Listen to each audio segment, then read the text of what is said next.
नमस्कार, आप देख रहे हैं आपकी खबर। मैं हूं प्रीतम शर्मा।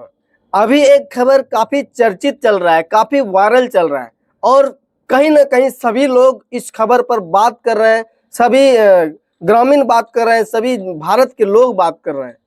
चर्चा का विषय बना हुआ यह खबर और नाम है बालेंद्र शाह, जिनका चर्चित नाम बालेन शाह है। जी हाँ, वही यह बालेन शाह है जो कि नेपाल के अभी अभी फिलहाल में प्रधानमंत्री बने हैं, 43वें प्रधानमंत्री बने हैं।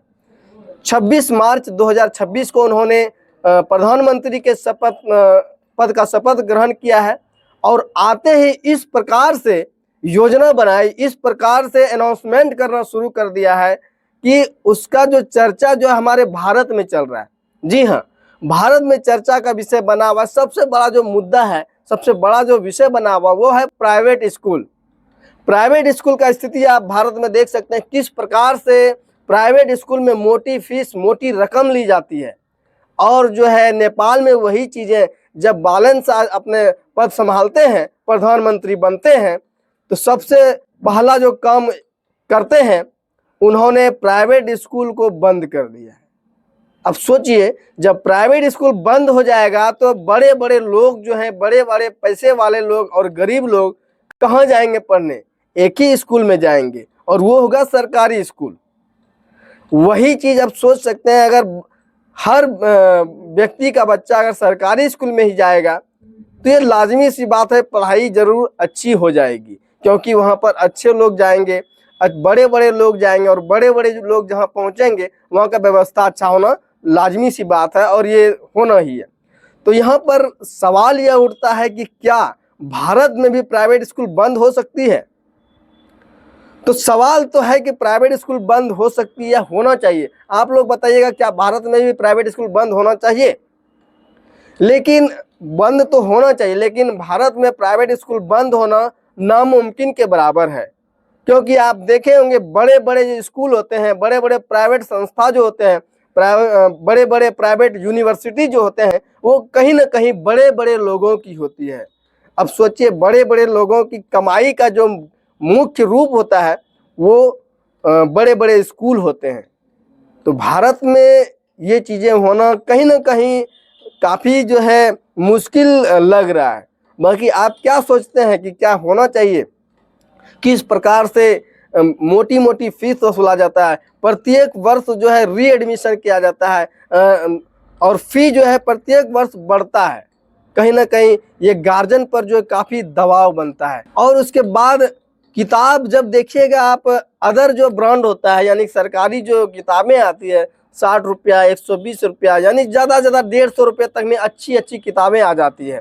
वहीं पर जब आप प्राइवेट स्कूल का किताब देखिएगा, जो व्याकरण अगर खरीदते हैं, ग्रामर अगर खरीदते हैं 50 रुपया 60 रुपया में, वही किताब जो है 200, 250, 500 रुपया, 600 रुपया, इस तरह का प्राइवेट स्कूल की किताब होता है। अब सोचिए वो पैसा कहाँ जाता है? बड़े बड़े आप देखे होंगे, अभी मैं किसी पर्सनल स्कूल का नाम नहीं लूँगा, कहीं ना कहीं बड़े बड़े उद्योगपति हैं, बड़े बड़े खिलाड़ी हैं, वो जो अपना स्कूल चलाते हैं और स्कूल इसलिए चलाते हैं ताकि मोटी रकम आ सके।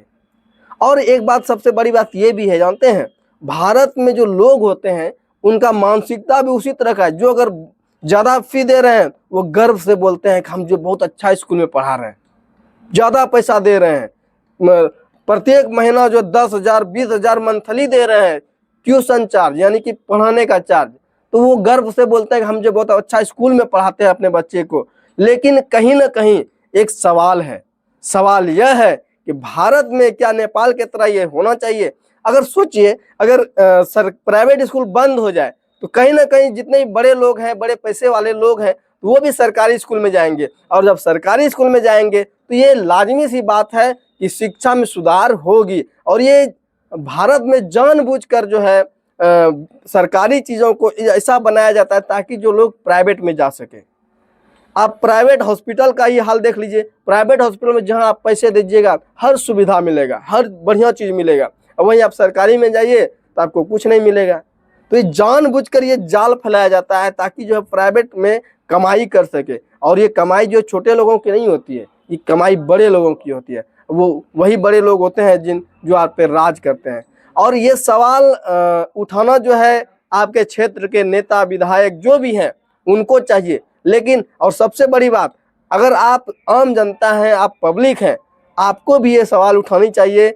और आप क्या लगता है कि नेपाल में जो ये प्राइवेट स्कूल बंद किया गया है, सही है या गलत? मेरे ख्याल से तो काफ़ी अच्छी पहल है और काफ़ी अच्छी योजना है उनका। भारत में भी ये होना चाहिए। मैं भी यही चाहता हूँ कि भारत में भी प्राइवेट स्कूल बंद होना चाहिए और सरकारी स्कूल पर, सरकारी हॉस्पिटल पर ध्यान देना चाहिए और प्राइवेट हॉस्पिटल भी बंद होना चाहिए। प्राइवेटकरण जितना होता है वो उसमें एक मुख्य जो लोग होते हैं, पैसे वाले लोग होते हैं, वो अपने लिए काम करते हैं। वहीं सरकारी अगर हो जाएगा तो वो जनता के लिए काम होगा। और भारत की सरकार इसमें सबसे बड़ा जिम्मेवारी होता है। लोगों, जब हमारे यहाँ जो पार्टियां होती है, 2-3 पार्टियां हैं, वो एक दूसरे पर आरोप प्रत्यारोप लगाते रहती है। कहा जाता है कि अगर भारत में ये चीजें लागू होती है तो जब देश आजाद हुआ उसी समय हो जाता। सवाल बनता है, जब बीजेपी वाले आरोप लगाते हैं विपक्षी पर कि वो शासन में थे, उन्होंने खाली लूटा। तो मेरा कहना यह है, आपने एक कंगना रनौत का बयान सुना होगा कि उनके हिसाब से जो देश जो है 2014 में आजाद हुआ है, यानी कि जब पूर्ण बहुमत बीजेपी का आया है। तो मेरा मानना है कि ठीक है भाई, 2014 में ही आजाद हुआ है, तो उस समय भी तो आप जो है प्राइवेट चीजों को बंद कर सकते थे, सरकारी चीजों पर जोर देते थे। लेकिन सब जो है एक ही है।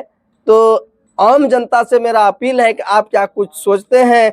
क्या आप चाहते हैं कि यहाँ पर भी प्राइवेट चीज बंद होना चाहिए और सरकारी में वही चीजें मिलना चाहिए, ताकि आम जनता को भी राहत मिले और सरकार को भी इससे ज़्यादा ज़्यादा टैक्स जाए, ज़्यादा ज़्यादा पैसा मिले? क्योंकि प्राइवेट में प्राइवेट लोगों को पैसा जाता है और जब सब चीज़ें सरकारी हो जाएंगी, सरकार को पैसा जाएगा। उसमें क्या होगा, जनता का भी सुरक्षा होगा, सरकार का भी सुरक्षा होगा और देश का भी सुरक्षा होगा। बाकी इस खबर के बारे में आप क्या कुछ कहना चाहते हैं? क्या कुछ सोचते हैं? और नेपाल में जो ये डिसीजन लिया गया उसके बारे में क्या कुछ सोचते हैं? कमेंट के माध्यम से जरूर बताइएगा और इस वीडियो को ज़्यादा से ज़्यादा लोगों तक पहुंचाइएगा। और ये बहुत ही इंपॉर्टेंट वीडियो है और कमेंट जरूर कीजिएगा। यहाँ तक वीडियो को देखने के लिए बहुत बहुत धन्यवाद। जय हिंद, जय भारत।